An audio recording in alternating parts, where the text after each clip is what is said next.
Hi guys, and welcome back to Pass and Move. For today's episode, we are still in Germany, of course, but instead of Bayern, we will be focusing on Dortmund for today's episode in our tactical team guide. Tactical and team guide, I suppose. But anyways, so like I always like to mention in the beginning of my episodes, haven't set anything up. I haven't, done any instructions, I guess, or any planning of any sorts. And like I always mentioned, the reason is to show you how I would normally go through things as if I was, as if we were setting it up together, basically, setting up the tactics and what I initially do when I start a career at a club to try and get the best out of that club. So of course, Dortmund, a little bit of a tougher team to manage. Not too much money in their squad. They've only got a wage budget of 1.7 million compared to some of the other teams, the bigger teams in the world. They're really on like mid-table Premier League budget kind of thing. So you still have to maintain high standards, but with a smaller budget. But without a doubt, definitely a very interesting and exciting team to manage. So just having a look at the squad, you can easily tell, just a couple of nice little stars there, high-ranked players rather. So let's get rid of quickly of these loaned out players. Just send them to under 19s for the sake of the video. And we can go through all the players in just a minute. So let's see what staff. One of the first things I do is try and see which staff members' judgment I can trust. It looks like head of youth development Lars Ricken, a decent head of youth development. Normally I try, if the team's rich enough anyways, I try and sort out my staffs, fire who I need to fire, hire other people, all that sort of business. But we're not going to do that in this episode. We're just going to stick strictly to your tactical guide and your team guide. So Lars Ricken is the best one who we can trust, so we'll be going with our head of youth development's judgment. But in terms of tactics, the automatic or default tactic rather is a 4-2-3-1. We'll have a look at what our assistant manager thinks, and he thinks we should be playing with a narrow version of that tactic. So we'll bear that in mind while we try and see, while we have a look at the squad basically and make our own judgment, I suppose. So yeah, the next step is to have a look at the squad itself. So one of the first things I like to do as well is see who's actually ready for this division, who's not. We've got a couple of youngsters here, not too high ratings in their stars. So is it just because the rest of the team's a lot better, or are they just poor? And according to Lars Ricken, nope, they're just not ready for the division at all. So we'll send Gianni back to the under 19s. Dominic probably the same, but we should maybe send him out on loan instead. He is 19, so I don't think he'll get much game time there. Roman Weinfeller definitely ready for the division. Nuri Sahin should be ready for the division. Unfortunately, Mikel's not ready for the division. I'll keep an eye on him though. We might need him for the sake of numbers, and I think he might be a little bit misjudged. He does have 2.5 stars, but for some reason not ready for the division, so I'm not sure about that. Okay, I think anyone onwards now should be ready for the division. So, just double check it on my memory. Alright, there you go. So this is finally the makeup of our squad. So like I always say in my episodes, we do need a squad of 22 players. We have 23 thankfully. It's just about whether they're balanced 23 or whether they got too many numbers in certain positions and too little in others. But yeah, squad of 22, and the reason being is I like to have my best 11 players who are leading players or star players or even world-class players, and that way the ready-made talent, they will push your team forward and definitely get you results that you need. And then the backup 11 are a bunch of youngsters with potential to become those type of players, and they'll basically be learning from the best. And so with 23 players, it doesn't seem too bad, but we'll have a look at who to keep in its own in just a moment. But as you can see, I sorted out my players according to ability, and we'll try and see who our best 11 players of this squad are, and try and make a tactics basically out of them, so that they're all playing together, and you're more likely to get success basically.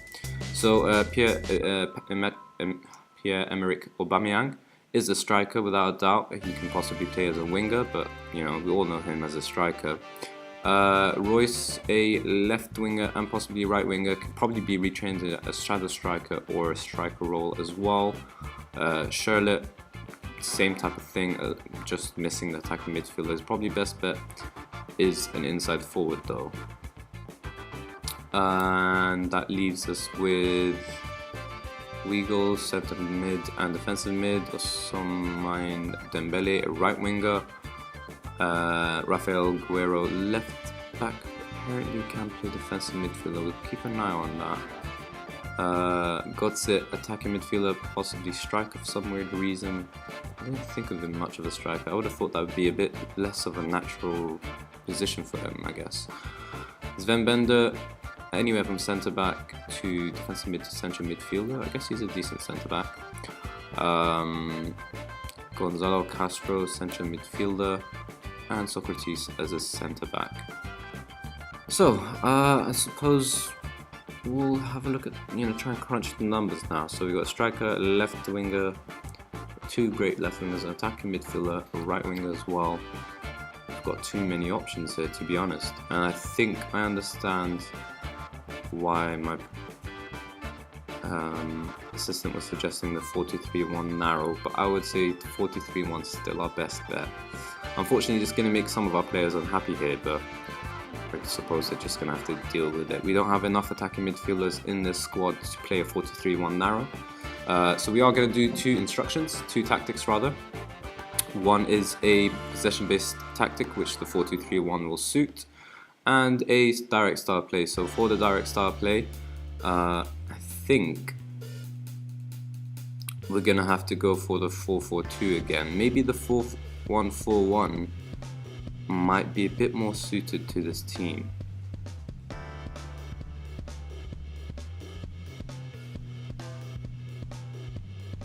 I'm just having a look because I'm thinking whether I should play these players in the 4-1-2-1-2 formation as well, but you do have a lot of central midfielders, but I don't know.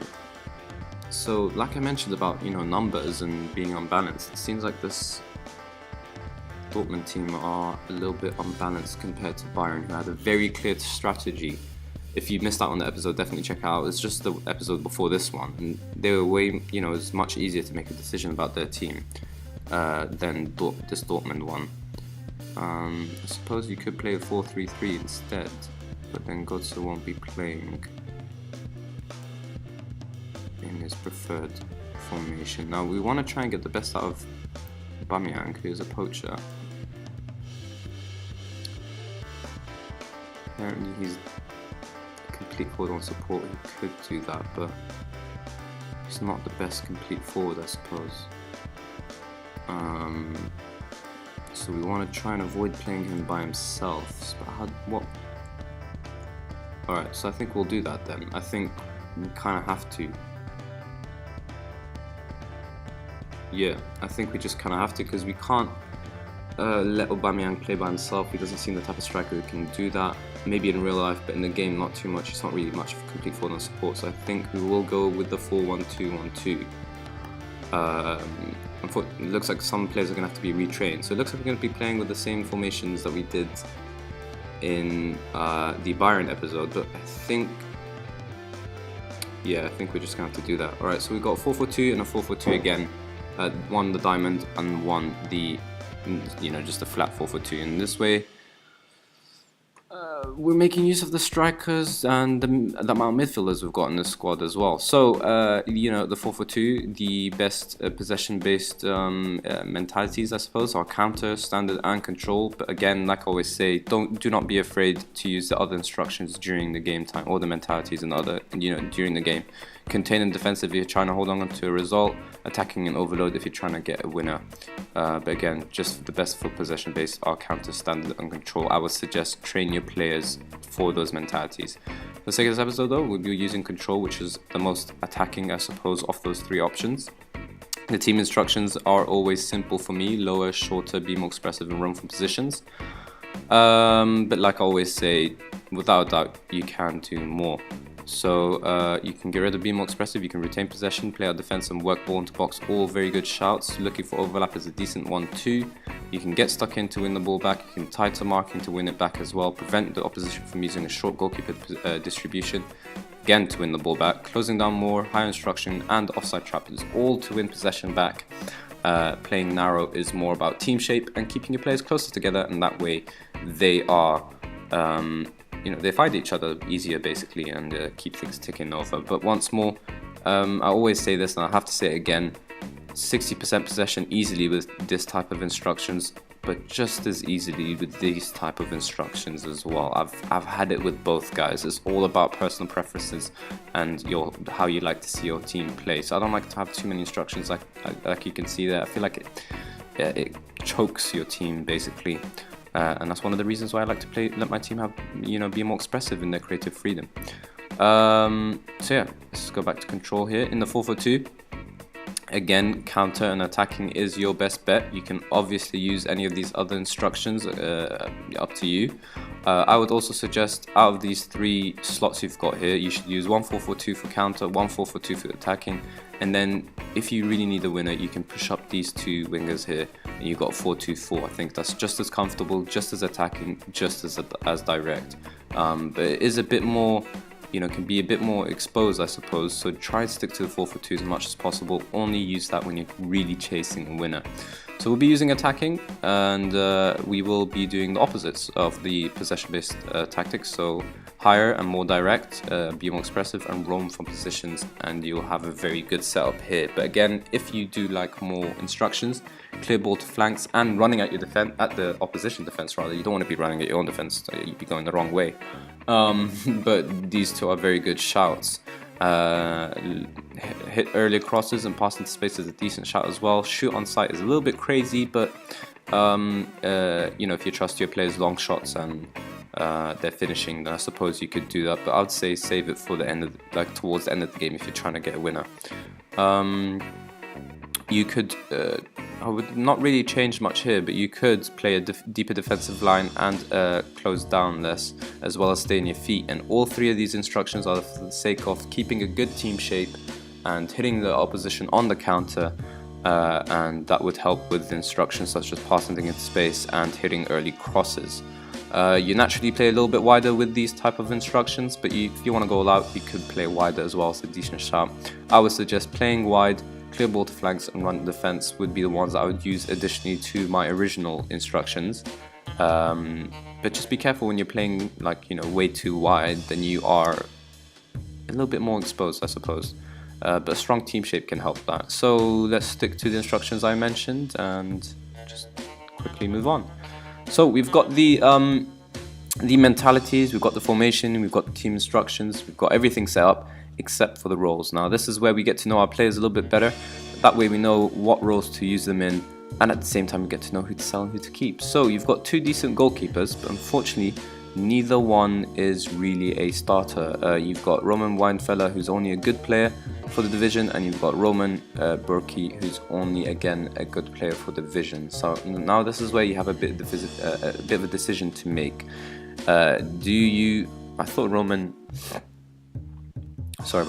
Roman would normally be very close to the fans, but apparently not in this Football Manager for some reason. So you could possibly sell Roman and bring in a ready-made goalkeeper, a leading player for the division. I'm pretty sure goalkeepers are quite easy to buy, and there are a lot of options as well. The only issue is you wouldn't get much money for him. So the problem with Roman as well, Roman Burki, is that he's there for a season, but I don't think you'll be able to sell him for much now.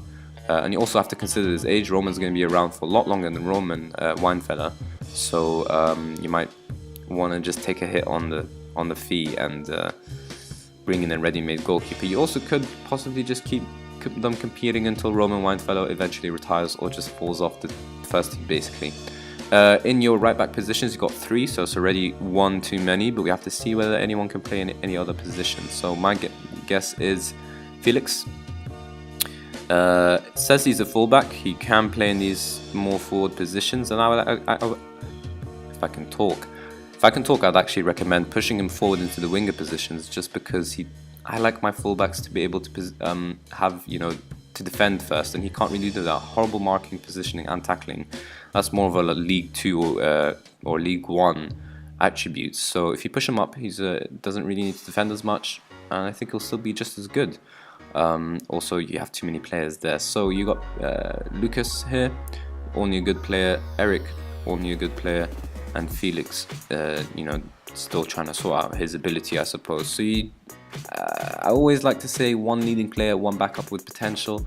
But the problem is in fullback positions, it's really tough to get world-class or even leading fullbacks in the game, and especially, you know, you spend a lot of money. Players like Alaba won't come cheap, for example, and you don't have that type of money. So just have a look at the market first before you make any decisions, but you do have decent players here. I wouldn't be too worried about the right back position. In left back, you got Schmelzer and Rafael Guerrero.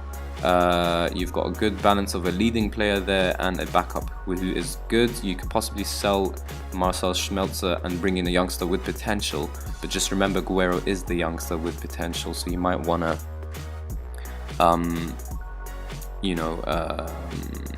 just consider that you'll have two youngsters who don't have experience, and, you know, experience is very important in the game as well, just as it is in real life. So, but again, Guerrero doesn't have any positioning, marking, or tackling, so it's a bit of a concern. But even if we move him to midfield, he seems to do a bit. He's quite decent as an advanced playmaker. We'll see whether we'll need him there, but we do need the numbers in left back, so we kind of have to keep him there, to be honest. He's best as a winger, I would say. He's got a lot of acceleration, pace, crossing is great too. None of the defensive responsibilities. If you play him on attack, he's still got good flair and off the ball movement.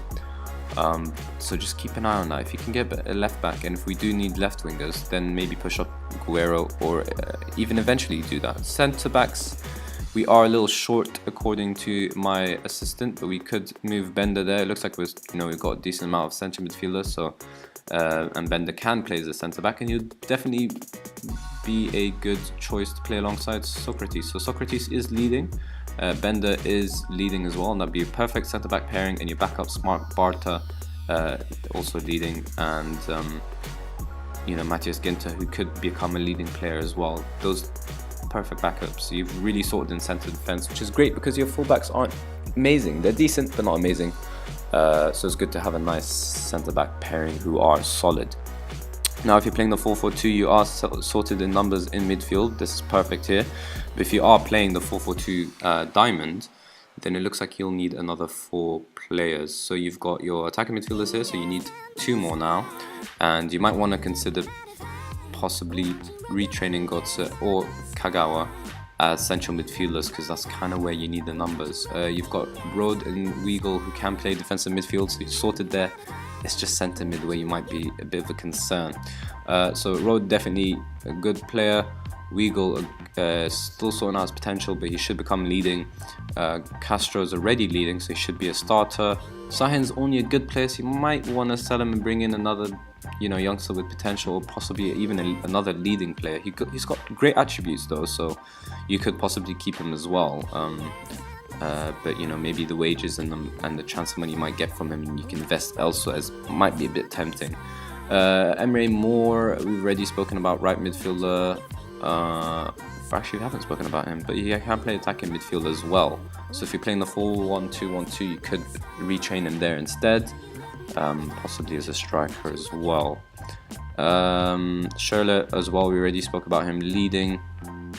Royce, Star, I'm pretty sure either one can be retrained to attacking midfield or striker if you're playing the 4-1-2-1-2. If you're playing the 4-4-2 though, they will have to be retrained into wingers anyways.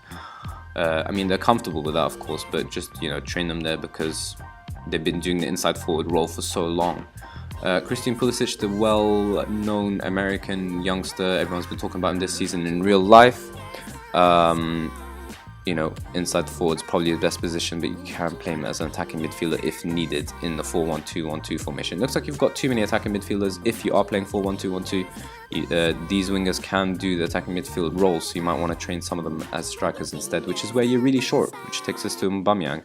You've only got one striker. Whether you're playing the 4-4-2 or the 4-1-2-1-2, you need 4 strikers, and you've only got one. So definitely wingers need to be retrained into other roles, whether it's an attacking midfield or striker, and it depends on who you want to keep, who you want to sell. Kagawa, leading player, so you've got a great one there. Götze, leading player as well. Pulisic, getting his potential there. Royce, we've already spoken about. All these players, you're well stocked in the attacking department. It looks like your only weakness is the fullbacks, and maybe a little bit of an improvement in centre midfield. So let's try and make a team basically out of this. So I've already mentioned in the Bayern episode, but I think we're gonna have to set up the same way. You're playing basically lone wide men, so you do need to avoid the fullback, defensive fullback, and the inverted wingback roles. It relieves you with the wingback and complete wingback roles, and I think the perfect balance is a wingback on attack and a complete wingback on support. See who you would rather trust in either role, and you can switch them around. In the central defense, apparently you have ball-playing defenders, and having a look at them, looks like you could actually do that. So playing a ball-playing defender seems a decent shout. If you're playing possession-based, you might want to trust the sweeper keeper a little bit more, but your goalkeepers can't really do that well, so just stick to the standard goalkeeper. This is the perfect type of formation to play a halfback in, just like I mentioned in the Bayern episode, and the reason is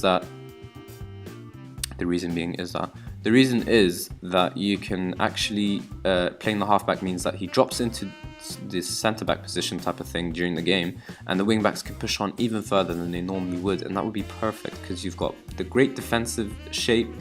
Your wing backs are basically wingers at the same time, and you can really push on and grab a winner or even just dominate your opponent. But anchorman is definitely a decent shout. Defensive midfielder decent as well. I would say the halfback is basically like an anchorman, but just with the vision and passing, and I'm pretty sure you have the players for that. This Dortmund team, I have a lot of players with vision and passing. Weigl probably does that role just fine. Maybe his heading and strength is a bit of a worry. And Bender, we already said centre back, so Rhodes the other option. Maybe he can't do the halfback role. You're possibly better off doing defensive midfielder, and you might be better off doing defensive midfielder for both actually. Anchorman.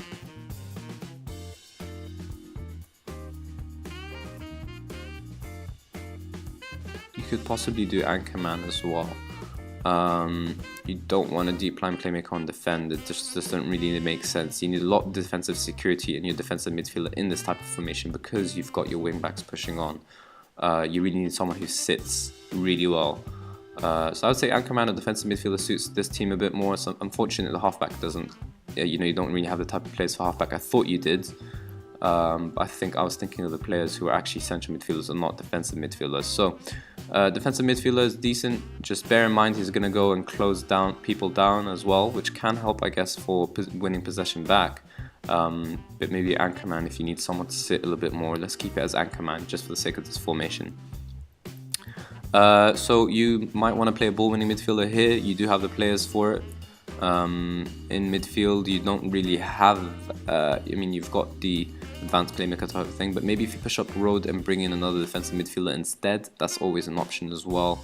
But having a look at your players, they're really, if you're retraining, for example, the attacking midfielders to be central midfielders instead, they seem to be a lot more creative. So you can't really do the ball-winning midfielder. It would be the one that you'd eventually work up to, I would say, just as you would eventually work up to the halfback. But to make the best out of your players, probably roaming playmaker on support is your best bet. Now, this is where you have a decision to make. I would say you can play advanced playmaker here and a trequartista. Those are normally your best bets. You don't want to play two advanced playmakers. It just doesn't suit this type of role. They get in each other's way and whatnot. So you can either do advanced playmaker and attack here and a trequartista there, or you can play the advanced playmaker there and a central midfielder on attack. Now the only difference is between these two players is central midfielder on attack doesn't rely on any vision, he relies on his finishing more, but I'm sure advanced playmakers are very easy to retrain as central midfielders on attack, and they'll just do just as good a job. I would say you could go for either one in this team, to be honest, because when you're retraining your wingers, maybe you could go for trequartista a little bit more. That way they're not too defensive, and you can play the advanced playmaker in midfield instead. But just bear in mind they might get in the way of the roaming playmaker. You know what? Keeping that in mind, actually, you're probably better off doing this. I think that suits it a little bit more. So that leaves us with the strikers. So you need someone on support and someone on attack. If you're bringing in strikers or retraining your wingers, like we mentioned, a complete forward on support and an advanced forward is your best bet. I think Aubameyang's best as a poacher, but I think he's okay as an advanced forward as well. Advanced forward works a little bit better for possession-based tactics because advanced forward actually tries to contribute in his passing. rather than how a poacher does, which is just trying to score. Try advance forward. If Aubameyang's really not scoring much, then just eventually shift to a poacher, or just change to a poacher, sorry, then eventually move back to advance forward if possible. Double check on the wingers and see if they can actually play as complete forwards. So let's say, for example, we want Royce to play as a complete forward. Can he do that? And the answer is no, actually. It looks like if you were to play Guts or anyone else, we might have to actually play the false 9 role instead. I think you could possibly get away with trequartista. If you want to try that, you can give that a go, but I think you want to play one of your strikers on support. And so it looks like false 9 might actually be your best bet. Just bear in mind he might get in the way of the advanced playmaker a little bit. Just keep an eye on it, but I think false 9 should work just as fine. The 4-4-2 is going to be a little bit more different, and this is where we might struggle in the striker department. So like I always mention, your best striker partnership in the 4-4-2 that's suited for direct style play especially is a target man on support and a poacher. This would really suit Aubameyang because he can finally be in his free role as a poacher. The problem is you don't have any target men, and you can't really play a false 9 because that's possession-based type of tactic. So you might want to have to force your whoever you're retraining there, deep lying forward on support, complete forward on support just as well. I think deep lying forward on support would suit your wingers that you're being retrained, or even your wingers that you're retraining deep lying forwards on support would just do just as fine. And your attacking midfielders as well. You definitely have to play wingers here, so winger attacker here, winger on support here. You'll have to retrain some of your players possibly. I mean, I'm sure they're still okay with it. They should be comfortable with it. And I think you probably get the best out of Dembele, for example, as a winger in this formation. He's suited a little bit more than here, of course, where he doesn't even have a position. So we need, I would say, the best pairing is a deep line playmaker on defend and a box-to-box midfielder. The problem is you don't really have the squad to do it. We can't afford to play an advanced playmaker, so we'll definitely keep the deep line playmaker on defend, but you might want to consider playing a roaming playmaker on support instead. A ball-winning midfielder on support would be decent too. Box-to-box is best. If you think your players can do it, you can go for that, but I reckon the roaming playmaker is what they can do more, especially if you're retraining some of these advanced playmakers. They're not going to be box-to-box midfielders at all. So roaming playmaker might be your best bet. So yeah, that's pretty much how your squad will eventually look like. You can still play the ball-playing defender here, perfect for setting off counters. Goalkeeper, standard goalkeeper as always. And pretty much this is how your tactics should look like. So let's have a look at the under-19s and the Dortmund's second squad, the second team, and see if there's any youngsters that we can keep an eye on the future. And it looks like you have some decent options here. You've got about 5 players, one of them on loan. Maybe you'll eventually buy them. So welcome back, guys, and sorry about that little weird delay or break, or whatever you want to call it. There was a bit of an issue, technical issue, I suppose. The game kind of just shut on itself.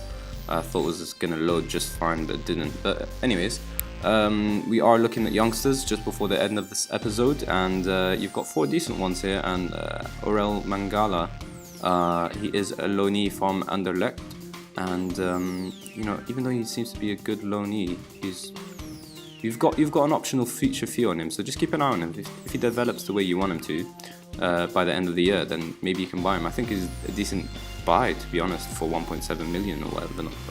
You know, just basically keep an eye on him. He would slot into your team very easily as a deep line playmaker if you are playing the 4-4-2, of course. But anyways, there's also Burnich here, one of your players. He's also a deep line playmaker. You might want to consider whether they'll be competing each other in the future or not. Jacob, a winger, will easily slot into your side as well. And Alexander Isak as a complete forward would do really well in the 4-1-2-1-2. Even in the 4-4-2, to be honest, he just won't be a target man. That's the only issue. But yeah, those are definitely the youngsters to look out for. These 4 here, maybe they won't all actually meet expectations, but you know, some of them might surpass it, some might meet it, and you can say the same about these other players. So don't dismiss anyone else. Just keep sending them out on loan, giving them as much game time as possible, and hopefully Dortmund will keep youngsters coming through into the first team. You'll really need to rely on that, especially because you don't have much money, like we mentioned in the beginning. But yeah, I think that definitely will be the end of the episode. So if you did enjoy it, then please do hit the like button and subscribe for more daily Football Manager 2017 content. And as always, thank you all guys for watching.